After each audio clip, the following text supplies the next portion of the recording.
Welcome to TMI Today with Rita Bocuzzi and Jen Lee. In this podcast, there is no such thing as too much information. We are diving into all of the taboo topics, from money and careers to relationships and parenting, to whatever else we've been too afraid to discuss as women. Listen in and join the movement as we raise each other up in our everyday lives.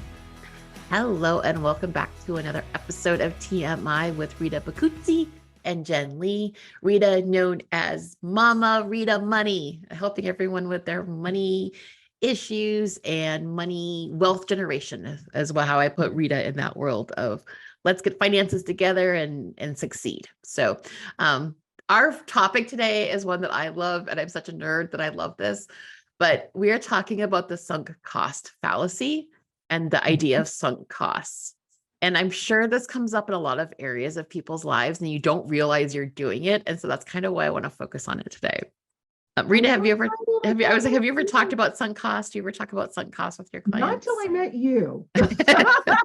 Great. No, and it's so amazing, right? Because here I am, I've been exploring finances for a very long time. Mm-hmm. Heavily researching, I'm going to say probably from 2007 to today. Ugh. So we're talking over 15 years. And then I meet the amazing, financial stress fixer, no wonder, extraordinaire, Jen. And she starts talking to me about the sunk cost fallacy. Look at, I'm talking about you, Leah, as if you're not even in the room. I'm in the room. I'm always in the room. She's in the room. I can't wait to hear more, because really, it is one of the factors where I think I'm going to let you focus on it. We can focus, where we can direct our focus. I think that's what I wanted to say, is where you can help us direct our focus. Yeah. So that this way we know what to look for and what to do. So yeah, and tell me more about what it is.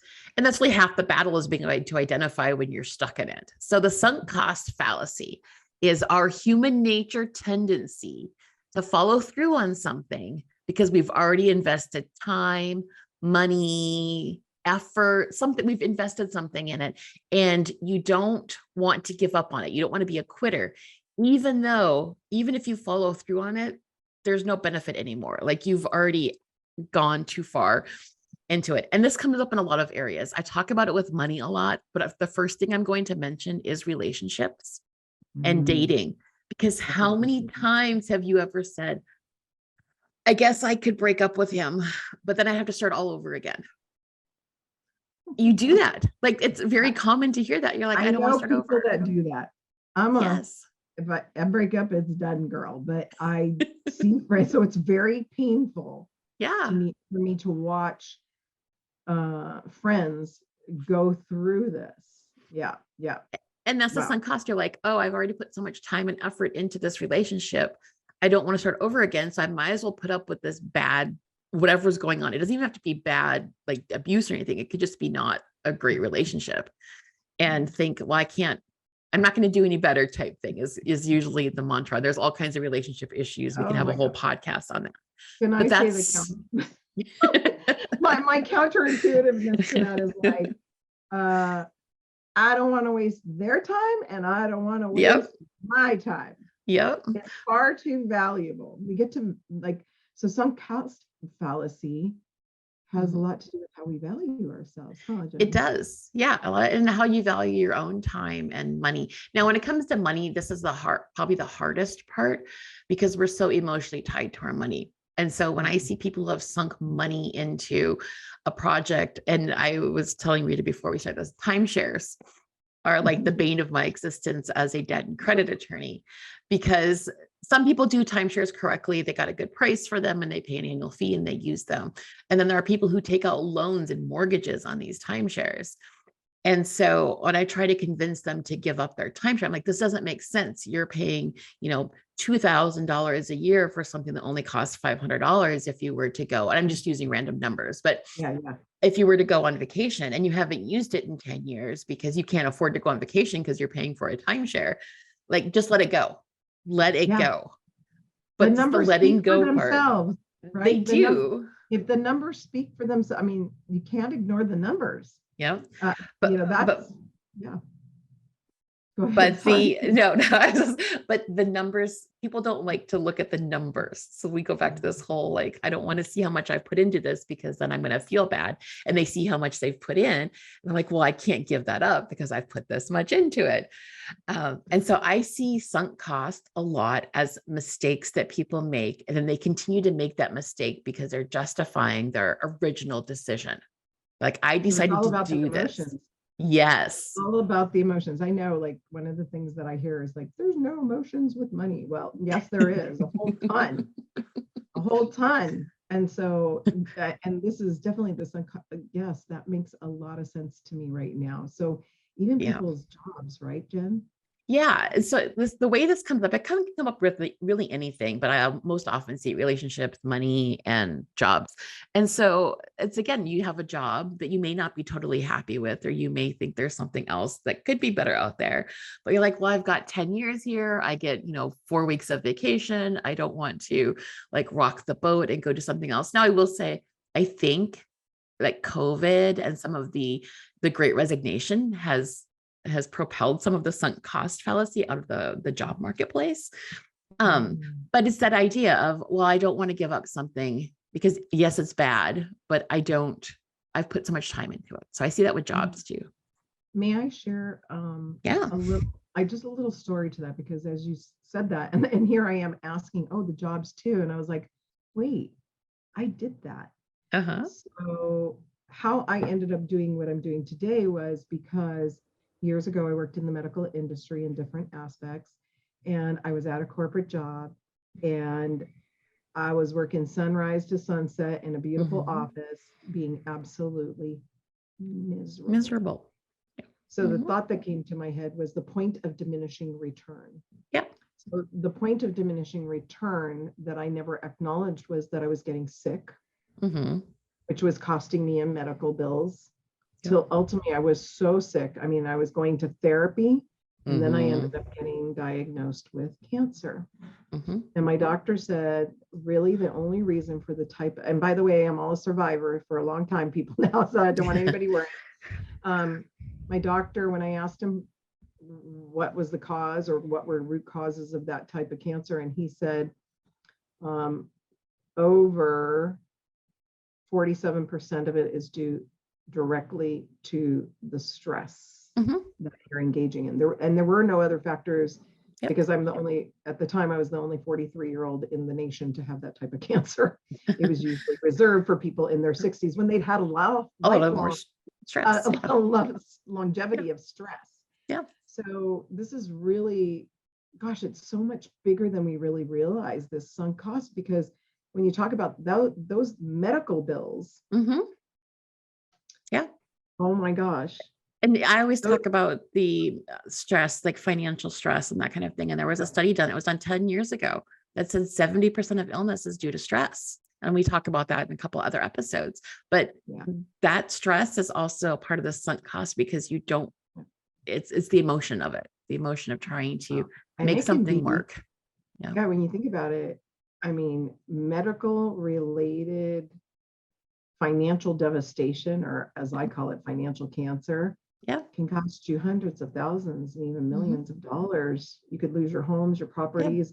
This is such Jen, I want to share how important this topic is and how profound. So maybe what are some of the mindset issues around that, maybe that we have and can shift? So there's a really interesting example that I often use. On when we were kids, we were always told to clean our plate. Like, you always had to clean your plate. And the idea that you couldn't leave the table until you finished. It's the idea of finishing, right? That was our household. So that's drilled into our heads. And so the mindset is well, I can't give up on this because I was told to always finish what I start. It's childhood baggage is what it is. Wow. That is huge. I mean, you're blowing my mind right now. It's because that speaks to a lot of things. Yeah. And there's a lot of, like, I always tell people too, I tell my kids, I'm like, if you're not hungry, stop eating, because there's so many people who just they psychologically have to keep eating. There's a whole other episode there, but it's that idea of don't give up because then you are a quitter or you haven't, done what's expected. And so when you start making mistakes and you want to continue the mistakes because that's what your mindset is to finish it. But really, if you thought about it, to continue a mistake doesn't really make sense. Like, why would you continue making a mistake, but your mind is fighting against you? That reminds me of like, it's not the Energizer. Well, yeah, the Energizer bunny that's kind of like walking into the wall and can't get through. It's like, yes. It's very, and it's easy for me to it's easy for someone on the outside looking in. So this is what I tell a lot of people, and I do a lot of online discussions with people. On the outside looking in, it's very easy for a non-attached, unemotional person who looks at numbers, especially when it comes to money, to say, oh, well, this is easy. You should just stop doing this. And then you'll get back like 15 excuses on why, well, this actually makes sense, and justifying the decision because you don't want to, first of all, admit that you made a mistake. And second of all, say, well, I'm going to quit. So it's very psychologically like a mind. I think a good question for people to ask themselves. And again, they're in a different state, but if you're able to ask yourself the question, this is where we get to ask empowering questions of ourselves. So am I in a phase of justification or am I in a phase of recognition, right? That acknowledgement so that we can move the dial, like we can change that, create that shift. That is, wow, I love that. That's amazing. I love that. Super empowering. Wow. And I see that a lot of times, that justification, like, am I in that phase? Like, I never thought of it until you said it like that. But what I'll get is people who aren't ready, who I will get like, this is why I did this. And I'm going to keep doing this because, or this is my hill to die on. I will often hear that this is my hill to die on. And the most common thing is usually, it's so funny. So sometimes someone's house is their hill to, like, I'm going to keep my house no matter what. And if I can't talk them out of, I saw this back in like 2008, 9, and 10 when houses were underwater. I'm like, it doesn't make sense to keep putting money into this that you don't have for a house that's not worth what you owe on it. That's a hard conversation to have. First of all, they have to admit they paid too much for their house. Well, they didn't pay too much. They paid what the market required at the time they bought it. And if they had held on to it, it probably would be worth more now. But at the time, with their situation, it made more sense to give up the house and move on to something else. But it's hard to admit that. Like, that's the people's hills to die on. Sometimes I'm like, is this really the hill that you want to, put that flag?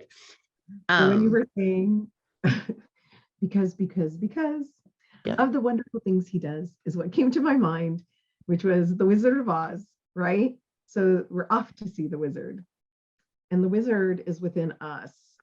So what are the things, as the wizards who have the answers to this, that we can do? Like, what can we, I think that the hard part is we want to help everybody, right? But not everybody is ready to be helped or served. Right. And so that's usually what I recommend is talk to an outside observer, whether that's a debt and credit attorney like me for finances, whether it's a therapist for relationship issues, just an outside observer, because that person is not invested at all in what your feelings are. They care about you as what you're feeling, but they're not making decision based on your feelings. They're often telling you black and white, this is what it looks like from the outside looking in. And that can often be a wake-up call. And if you're not quite ready to admit that, then you're not ready yet. Like, you have to get to the point where you're ready. Because otherwise, I've had conversations with people, and then 2 years later, I will get a phone call that says, I wish I would have listened to you 2 years ago, but I wasn't ready. And so part of my goal is to try to make people see so that they can be ready to accept it, but it's hard. Are there any, I know that's the challenge, right? Yeah. How do maybe you and I help other people get others to a point of to create the vision, maybe with stories and examples like we shared. Yeah. That's why, we Yeah. get to do That's why I always share them. Yeah. Yeah, that's why we share them, so that this way we can explore them. And just, I guess all we get to do is be supportive and be there. So when they do show up, we're here for them. So I love that you're showing up. And keep talking about it. So a lot of people are afraid that they're going to be mocked because of their, especially financial mistakes, but relationship, job, whatever. They're afraid they're going to be mocked for those mistakes, when really, like, we've all made those mistakes. And the only reason why we know they're mistakes is because we talked about them when we found out the resources and the answers out there. So I think just keep, like, if you're not in a situation and you help people in this situation, just keep talking about who you help and what you help, and educate, because it's so much easier to admit that there's a problem or admit that this may have been a mistake if people are open to listening. So what's the best way? I'm like thinking about couples. This is where, gosh, Mhm. things get really tough. And I'm going to say, even for my husband and I, we were the ones that bought that timeshare, Yeah. although we've used it to the hilt. So Okay. we've used it wisely. But we weren't always in agreement on it, right? Because at one point there was more cost to it than there was use of it. Now there's more use of it than there is cost to it. So, later on, but not just the timeshare. Yeah. What would be a good way for a partner to share with the other partner that might be in the situation? Like, you're ready, but they're not. They're not. Yeah. So what do you do? So a lot of times I do recommend therapist. You really have to be able to talk about it, and with a third party that is a neutral, who's not going to take sides on things unless it makes sense. Usually the problem is the one who's not willing to admit it or not willing to look at the problem is going to refuse the therapy part of it or the discussion part. Yeah. Occasionally I will do a session with one spouse where we talk through the issues and the financial side of things. And then we come up with a strategy to bring the other spouse in. So I've also been the one this way to you get support, and then you can be supported through it. So that's a good step. Great. Yeah. Some of the discussion is, okay, now that I've explained this to you, can you tell my wife we have all this debt? I get that every once in a while. Can we tell, because she doesn't know. And so then there's some discussion there, but yeah, so I would say it's either therapy or a trusted professional to be able to help walk you through that can often help. But sometimes, again, it's just, you have to take care of yourself. Mm-hmm. And if they're not ready to There's talk a about reason it, why you got yourself to that point too. Yeah. Wow. So what tips, like what questions, if a person's sitting here going, is this me? I may have these issues around whatever it is, whether it's the dating, the money, the jobs, the timeshares. What questions could we be asking ourselves to help maybe move that dial to getting closer to building the confidence and the courage to be fearless and face somebody like you, Jen? Well, this usually comes up with, you start having doubts. Like, you're like, oh, I shouldn't have bought that timeshare.